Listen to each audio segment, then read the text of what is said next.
கடந்த மாதம், அதாவது மே மாதம் 22ஆம் தேதி தண்ணி அடிக்க 2 குரூப் போறாங்க. ஒன்று வந்து ஓய்வு பெற்ற டிஎஸ்பியோட சன் செல்வ பாரதின்னு அவர் பேர். அவரு கூட அவர் நண்பர்கள் 3-4 பேர் போறாங்க. இந்த பக்கம் பிரசாத், இவரு கூட ஒரு 3-4 பேர் போறாங்க. இவங்க 2 டீமும் வந்து தண்ணி அடிச்சதுல ஓவர் ஆகி ஒருத்தருக்கு ஒருத்தர் தகராறு பண்ணி, பிரசாத்துக்கு சப்போர்ட்டா ஒரு டீம் உள்ள வராங்க. அந்த டீம் உள்ள வந்து அங்கே அந்த பாரை அடித்து உடைச்சி அங்கே இருக்க பொருள்லாம் அடித்து நாசம் பண்ணுறாங்க. பிரசாத்தை கஸ்டடி எடுத்து விசாரிக்கிறாங்க. அவரோட செல்ஃபோனை எங்கள் காவல்துறை வந்து சோதனையிட்டு பார்க்குறப்போ அவர் நிறைய பேர்கிட்ட பேசியிருக்காரு. அந்த நிறைய பேர் பேசினது பழகினது யார் என்ன அப்படிங்கிறத விசாரிக்க ஆரம்பித்த போது தான் தெரியுது. இவரோட நண்பர் பிரிட்டோ என்கிற பிரதீப் குமார். உடனே அவரை போய் பிடிக்கிறாங்க. அவரை கைது பண்ணுறப்போ ஒசூரில் வச்சு கைது பண்ணுறாங்க. கைது பண்ணுறப்போ அவர் கூட ஜான் அப்படின்னு சொல்லிட்டு ஒரு மேற்கு ஆப்பிரிக்க நாட்டை சேர்ந்த ஒருத்தர் மாற்றுறாரு. பிரதீப்புக்கு பாஸ் தான் பிரசாத். நடிகர் ஸ்ரீகாந்தை வைத்து இவர் ஒரு படம் எடுக்கிறார். தீக்கிரை அப்படின்னு ஒரு படம் எடுக்கிறாரு அப்படிங்கிற தகவலை சொல்றாரு. ஸ்ரீகாந்த் கிட்ட இருந்து கிட்டத்தட்ட 5 லட்சம் ரூபா ஜிபேல பிரசாத்துக்கு அக்கௌண்ட்டுக்கு வந்திருக்கு. ஸ்ரீகாந்துக்கு இவர் வந்து போதைப்பொருள், கொக்கைன், மெத்தாபெட்டமின்லாம் சப்ளை பண்ணியிருக்காரு அப்படின்னு தெரியும். கிட்டத்தட்ட ஒரு 40 தடவை அவர்கிட்ட இருந்து நான் வாங்கியிருக்கிறேன். ஒரு கிராம் வந்து 12,000 ரூபா ரேட்டுக்கு. அவர் வீட்டை சர்ச் பண்ணுறாங்க. கொக்கைன் இருந்ததாக சொல்கிறாங்க. சர்வதேச லெவலில் மட்டம் இருக்கு. அதோட விலை ஜாஸ்தி இருக்குது. அதனால் இதுக்கு ஒரு பெரிய நெட்வொர்க் இருக்குது. இதுக்கு பின்னால் இருக்கக்கூடியவங்க இந்த போதைப்பொருளை உற்பத்தி பண்ணுறவங்க, கடத்துறவங்க, ஹோல்சேலில் விற்கிறவங்க, அதை வாங்கி ரீட்டெயிலில் விற்கிறவங்க, அப்புறம் கன்சியூம் பண்ணக்கூடியவங்க. இத்தனை விதமாக அதை பிரிக்கிறாங்க. இந்த பொருளை வைத்திருந்தாலோ கடத்தினாலோ கன்சியூம் பண்ணாலோ 10 ஆண்டுகள் மினிமம் தண்டனை.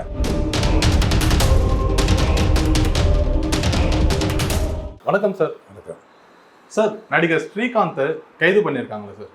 அதை பற்றி கொஞ்சம் விவரமாக சொல்லுங்கள் சார். சென்னையில் நுங்கம்பாக்கத்தில் ஒரு தனியார் சொகுசு பார் இருக்குது. அந்த பாரில் கடந்த மாதம், அதாவது மே மாதம் 22ஆம் தேதி தண்ணி அடிக்க 2 குரூப் போகிறாங்க.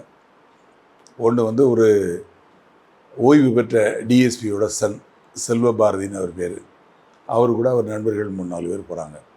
அதே மாதிரி இந்த பக்கம் பிரசாத், இந்த பிரசாத் வந்து மயிலாப்பூர் ராதாகிருஷ்ணன் சாலையை சேர்ந்தவர். இவரு கூட ஒரு 3-4 பேர் போகிறாங்க. இவங்க 2 டீமும் வந்து தண்ணி அடித்ததில் ஓவர் ஆகி ஒருத்தருக்கு ஒருத்தர் தகராறு பண்ணிக்கிறாங்க. தகராறு பண்ணி பிரச்சனையாகுது. பிரச்சனை ஆனவுடனே இந்த பிரசாத்துக்கு சப்போர்ட்டாக ஒரு டீம் உள்ளே வராங்க. அந்த டீம் உள்ளே வந்து அங்கே அந்த பாரை அடித்து உடைச்சி அங்கே இருக்க பொருள்லாம் அடித்து நாசம் பண்ணுறாங்க. இந்த டீம், அதாவது பிரசாத் டீம் வந்து அடித்ததில் செல்வ பாரதி அந்த குரூப்புக்கு வந்து காயப்படுது நிறைய பேருக்கு.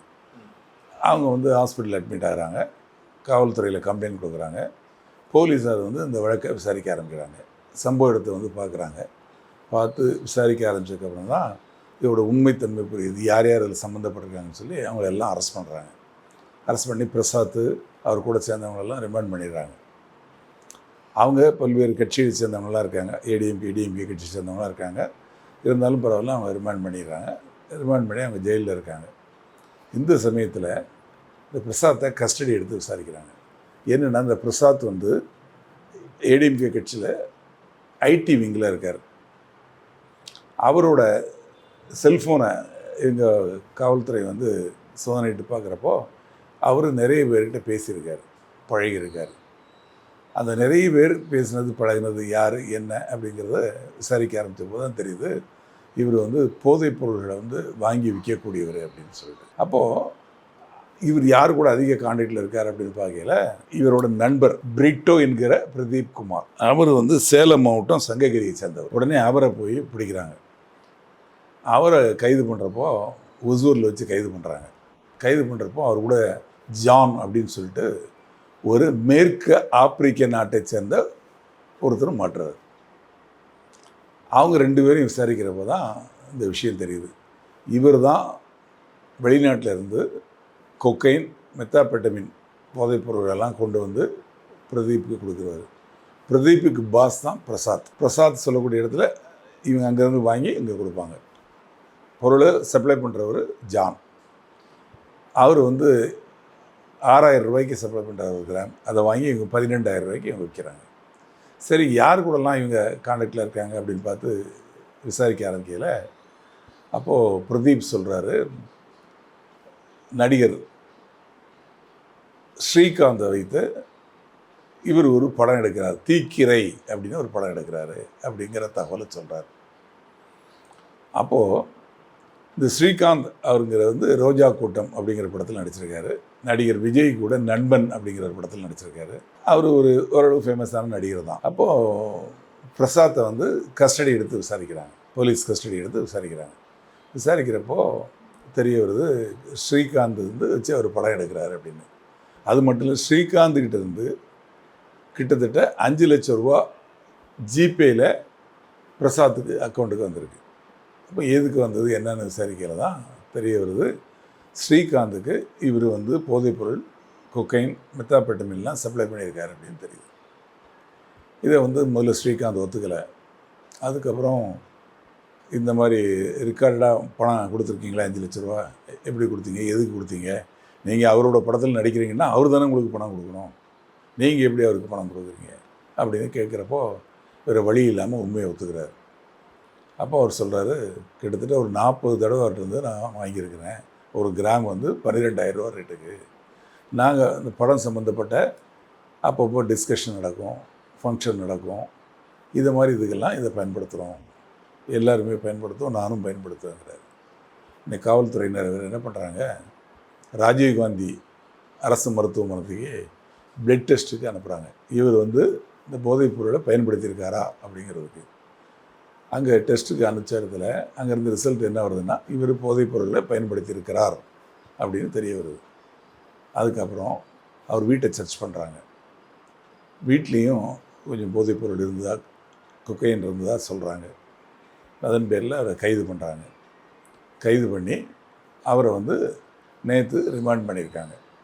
கைது பண்ணதுக்கப்புறம் அவர் உடல்நிலை எப்படி இருக்குங்கிறத, நல்ல உடல்நிலை தான் இருக்காரா, மனநிலை தான் இருக்காராங்கிறதுக்காக கீழ்ப்பாக்கம் மருத்துவமனைக்கு அழைச்சிட்டு போய் சர்டிஃபிகேட் வாங்கி மேஜிஸ்ட்ரேட் ஆஜர்படுத்தி அவரை ரிமாண்ட் பண்ணிட்டாங்க. அவர் புழல் சிறையில் அடைக்கப்பட்டிருக்கார். இதில் வேறு யாரெல்லாம் சம்மந்தப்பட்டிருக்காங்க அப்படின்னு சொல்லிட்டு காவல்துறை தொடர்ந்து விசாரிக்கிறப்போ, இவர் கூட அதிகமாக நெருக்கமாக பழக்கம் உள்ள கழுகு அப்படிங்கிற படத்தில் நடித்த கிருஷ்ணா அப்படிங்கிற ஒரு நடிகர், விஷ்ணுவர்தன்கிற ஒரு டைரக்டரோட தம்பி, அவரும் இதில் சம்மந்தப்பட்டிருக்காரு அப்படின்னு சொல்லி அவரையும் காவல்துறை தேடிட்டு இருக்காங்க. அது மட்டும் இல்லை, இவங்க கூட தொடர்பில் யார் இருந்தாங்க, அதிக அளவில் ஃபோனில் பேசியிருக்காங்க, பழகியிருக்காங்க அப்படிங்கிறது யாரெல்லாம் பார்த்து அந்த லிஸ்ட் எடுத்து விசாரிச்சுட்டு இருக்காங்க. இந்த போதைப்பொருள் பழக்கம் அப்படிங்கிறது வந்து திரைத்துறையில் அது ஒரு சகஜமான விஷயந்தான். எம்ஜிஆர் போன்ற 1-2 நடிகர்கள் தவிர கிட்டத்தட்ட எல்லாருக்குமே அந்த பழக்கம் இருக்குது. சில டைரக்டர்ஸ் ஒரு 10% எடுத்துங்க, அவங்கள தவிர ஒரு 80% 90% அவங்களுக்கு அவங்க இது மட்டும் இல்லை, போதை பழக்கங்கிறது வந்து அந்த போதைப் பொருள் பயன்படுத்துறது மட்டும் இல்லை, அதாவது மது பழக்கம். அந்த காலத்தில் கிட்டத்தட்ட சினிமா துறையில் எல்லாருமே இந்த பழக்கத்துக்கு அடிமையாக இருந்தாங்க, இப்பவும் இருக்கிறாங்க. இப்போ லேட்டஸ்ட்டாக உள்ளது இந்த போதைப் பொருள்கள். முன்னாடி போதைக்கு வந்து சாராயம், கள்ளச்சாராயம் சொல்லுவாங்க, அப்புறம் டாஸ்மாக். அது போக போதை வஸ்துக்கள் அப்படின்னு பார்த்தாச்சுன்னா பூமியில் விளையக்கூடியது கஞ்சா. இந்த கஞ்சா அப்படிங்கிறது வந்து தேனி மலைக்காடுகள் பக்கம் விளைஞ்சிட்டு இருந்தது, விளைவிக்கப்பட்டிருந்தது. காவல்துறை நடவடிக்கை எடுத்ததுனால அந்த பக்கம் அதிகமாக இப்போ இல்லை. அவங்க எல்லாரும் OTA border, Orissa, Telangana, Andhra border, அங்கே போய் நெல் மாதிரி பயிரிடுறாங்க. பயிரிட்டு அறுவடை பண்ணி ஸ்டாக் வைக்கிறாங்க. மாவோயிஸ்ட்டுகளும் இதில் ஈடுபட்டிருக்காங்க. ஒரு மாவோயிஸ்ட் தலைவரை பிடிக்கிறாங்க. அவரை பிடிச்சா அவருக்கு சென்னைக்கு யாருக்கு சப்ளை பண்ணியிருக்கோம்னா நுங்கம்பாக்கம், கில் நகர் இந்த பகுதிக்கெலாம் நாங்கள் சப்ளை பண்ணுறாங்கிறாங்க. அதுக்கப்புறம் அந்த போலீஸுங்க வரதுக்கு முன்னாடி இங்கே எஸ்கேப் ஆகிட்டாங்க. எதுக்கு சொல்கிறோம் அப்படின்னா, அந்த பகுதியிலேருந்து நம்ம தமிழ்நாட்டுக்கு வருது. தமிழ்நாட்டுக்கு அங்கே வந்து ஒரு கிலோ 2,000 ரூபா தான், ஆனால் அங்கே வரையில் 20,000 60,000 வரைக்கும். ஏன்னா அங்கே டிமாண்ட் ஜாஸ்தி. இந்த டிமாண்ட் எப்படி வந்ததுன்னா, கொரோனா பீரியடில் லாக்டவுன், எங்கேயும் வந்து மது பிரியர்களுக்கு எதுவும் கிடைக்கல. மதுக்கு அடிமையானவங்க போதையை நோக்கி போகிறாங்க. ஒயின் ஷாப் கிடையாது, டாஸ்மாக் கிடையாது, அவங்ககிட்ட பணப்புழக்கம் கிடையாது. அப்போ 5 ரூபா 10 ரூபாய்க்கு இந்த கஞ்சா பொட்டலம் கிடைக்குது, அதை நோக்கி திரும்பிடுறாங்க. அப்புறம் அது ஒரு 2 வருஷம் 1.5 வருஷம் அது கொரோனா பீரியட் முடிஞ்சு திருப்பி டாஸ்மாக் ஓப்பன் பண்ணல 150 ரூபா 200 ரூபா கொடுத்து ஒரு குவார்ட்டர் வாங்க இருக்குது. இது 5 ரூபா 10 ரூபா இருந்தது 30 ரூபா 40 ரூபாய்க்கு கிடைக்குது. ஆனால் இது ஒரு பொட்டலம் வாங்கி அடித்தா ஒரு நாள் முழுக்கும் போதை நிற்கிது. அது வந்து ஒரு 3 மணி நேரத்தில் போதை தெரிஞ்சு போகுது. ஸோ இதோட டிமாண்ட் ஜாஸ்தி ஆகிடுச்சு, தேவை அதிகமாகிடுச்சு. அப்போ அங்கேருந்து அவங்க இங்கே கொண்டு வர ஆரம்பித்தாங்க. இது போகும் மணிப்பூர் அந்த பக்கம் இருந்தெல்லாம் கூட எடுத்துகிட்டு வராங்க. இது தவிர இப்போ இதை இங்கே கொண்டு வந்து தமிழ்நாட்டில் முழுக்க சப்ளை பண்ணுறாங்க. இது தமிழ்நாட்டில் இருந்து மற்ற நாடுகளுக்கும் தமிழ்நாடு வழியாக போகுது போட்டு மூலமாக. மலேசியா, இலங்கை இந்த மாதிரி நாடுகளுக்கு இங்கேருந்து போகுது. இது போக கோக்கைன், இந்த மெத்தாபெட்டமின், ஹெராயின் பவுடர் இதெல்லாம் வந்து செயற்கை, அதாவது கெமிக்கல் கலந்த போதைப்பொருள்கள், எல்எஸ்டின்னு சொல்கிறாங்கல்ல, அதெல்லாம் கெமிக்கல். இந்த ஹெராயின் பவுடர் வந்து ஆப்கானிஸ்தானில் தான் தயாராகுது. அது வந்து 1 கிலோ இன்றைக்கி மார்க்கெட் ரேட்டு வந்து 7 கோடி 1 கிலோ. இந்த ஹெராயின் பவுடர் தயாரிக்கிறதுக்கு எதுலேருந்து தயாரிக்கிறாங்க அப்படின்னா, பாப்பி செடிகள்னு ஒரு செடிகள், அதை அங்கே பயிரிடுறாங்க. நம்ம தாமரைப்பூ மாதிரி அந்த செடி இருக்குது. அந்த செடியை வந்து அறுவடை செய்து அதை ஃபேக்ட்ரிக்கு கொண்டு போகிறாங்க.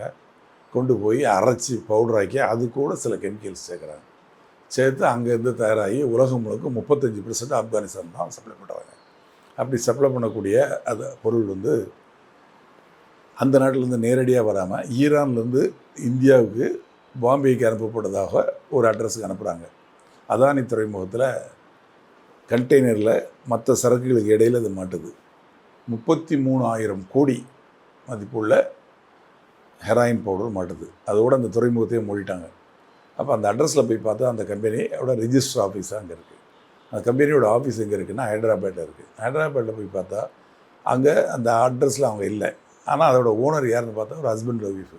அவங்க 2 பேரும் எங்கே இருக்காங்கன்னு தேடி பார்த்தா 2 பேரும் பள்ளிக்கரணையில் சென்னையில் இருக்காங்க. அவங்கள கைது பண்ணி ஜெயிலில் இருக்கிறாங்க. எதுக்காக சொல்லணும்னா, இந்த அளவுக்கு சர்வதேச லெவலில் இந்த போதைப்பொருள் நடமாட்டம் இருக்குது, அதோட விலையோட ஜாஸ்தி இருக்குது. அதனால் இதுக்கு ஒரு பெரிய நெட்வொர்க் இருக்குது. இதுக்கு பின்னால் இருக்கக்கூடியவங்க இந்த போதைப்பொருளை உற்பத்தி பண்ணுறவங்க, கடத்துகிறவங்க, ஹோல்சேலில் விற்கிறவங்க, அதை வாங்கி ரீட்டெயிலில் விற்கிறவங்க, அப்புறம் கன்சியூம் பண்ணக்கூடியவங்க. இத்தனை விதமாக அதை பிரிக்கிறாங்க. இதை வந்து பணப்புழக்கம் அதிகம் இருக்கனால இந்த தொழிலில் இருக்கிறவங்க தவிர ரவுடிகள், அரசியல்வாதிகள் இவங்கெல்லாம் சப்போர்ட் பண்ணி இவங்ககிட்டருந்து பணம் வாங்குகிறாங்க. காவல்துறையை பொறுத்தவரை தமிழ்நாடு காவல்துறையில் இப்போது என்ஐபி, நார்காட்டிக் இன்டெலிஜென்ஸ் பியூரோ அப்படின்னு சொல்லிட்டு ஒரு விங்கு இருக்குது. அதில் வந்து ஒரு எஸ்பி 38 மாவட்டத்துக்கும் ஒரு இன்ஸ்பெக்டர் 6 போலீஸ் ஒரு மாவட்டத்துக்கு அப்படி தான் இருக்காங்க. அவங்களால இதை தடுக்க முடியலை. அதனால் மதுவிலக்கு அமல் பிரிவுன்னு ஒன்று இருக்குது. அதுக்கு ஒரு ஏடிஜிபி, ஐஜிலாம் இருக்காங்க. அதில் ஒவ்வொரு டிஸ்ட்ரிக்ட்டுக்கும் 38 டிஸ்ட்ரிக்ட்டுக்கும் 3 யூனிட் இருக்குது. அந்த 2ஐயும் மெர்ஜ் பண்ணிட்டாங்க. மெர்ஜ் பண்ணி ஒவ்வொரு மாவட்டத்துக்கும் டிஎஸ்பி லெவலில் ஒரு இன்டெலிஜென்ஸ் ஆஃபீஸரை போட்டிருக்காங்க. அவங்களும் அவங்களால முடிஞ்ச அளவுக்கு தடுக்க பார்க்குறாங்க. காவல்துறையால் இதை முழுமையாக கட்டுப்படுத்த இயலலை. இப்போது இந்த கஞ்சா வந்து நம்ம ஊருக்குள்ளே வந்ததுக்கப்புறம், தமிழ்நாட்டுக்குள்ளே வந்ததுக்கப்புறம் யார் வாங்கி கொடுத்தா, எங்கேருந்து வந்தது பார்க்கலாம். ஆந்திராவுக்கு போனதுக்கப்புறப்போ நம்ம போலீஸ் அங்கே போகையில் சில பிரச்சனைகள் ஏற்படும். இவங்க இந்த ஒர்க்கை விட்டுட்டு அங்கே போக முடியாது. அந்த மாதிரி ஒரு சூழ்நிலை. இதே இது வந்து இந்த சிந்தட்டிக் ஹெராயின் பவுடர் மாதிரி உள்ளதெல்லாம் வெளிநாடுகள்லேருந்து வரும். ஸோ அதை போய் ஃபாலோ பண்ணி போய் இவங்களால் பிடிக்கக்கூடிய அளவுக்கு நமக்கு எந்த வாய்ப்பும் வசதியும் கிடையாது. அதனால் வந்து இதை தடுக்க முடியாத ஒரு சூழ்நிலை. இது போக சட்டத்தில் இதுக்கு வந்து NDBS ஆக்ட், நார்காட்டிக் இதுக்காக ஒரு சட்டம் 2000 போட்டாங்க. அந்த சட்டத்தின்படி இந்த பொருளை வைத்திருந்தாலோ, கடத்தினாலோ, கன்சியூம் பண்ணாலோ 10 ஆண்டுகள் மினிமம் தண்டனை, 5 லட்சம் ரூபா அபராதம் அப்படின்னு இருந்தது. நானே பணியில் இருந்தபோது கிட்டத்தட்ட ஒரு 15-20 வழக்குகளில் தண்டனை வாங்கி கொடுத்துருக்கேன். இந்த வழக்குகளில் இப்போது எவ்வளோ பொருள் குவான்டிட்டி வச்சுருக்காங்களோ அதுக்கு தகுந்த மாதிரி தண்டனையை குறைச்சிட்டாங்க. அதனால் இந்த வழக்கிலேருந்து ஈஸியாக தப்பி வெளியே வந்துடுறாங்க. இந்த கெமிக்கல் அனாலிசிஸ் ரிப்போர்ட் இந்த குறிப்பிட்ட நேரத்துக்குள்ளே வராமல் சார்ஜ் ஷீட் போடாமல் இருந்தால் ஆட்டோமேட்டிக்காக ஓன் ஜாமீனில் விட்டுறாங்க. 2வது, இதை விற்கக்கூடியவங்க அவங்க மாட்டுறதில்லை, அவங்ககிட்ட வேலை செய்யக்கூடியவங்க தான் மாட்டுறாங்க. ஸோ இந்த தொழில் வந்து தொடர்ந்து நடந்துட்டு இருக்கு. அரசாங்கமும் எவ்வளோ தீவிரமாக நடவடிக்கை எடுக்காங்க. இருந்தும் இதை கட்டுப்படுத்த இயலவில்லை. ஸ்கூல் படிக்கிற பசங்க கூட கூல் லிப்புன்னு சொல்லிட்டு உதட்டுக்கும் பல்லுக்கும் இடையில் வைக்கக்கூடிய ஒரு சூழ்நிலை.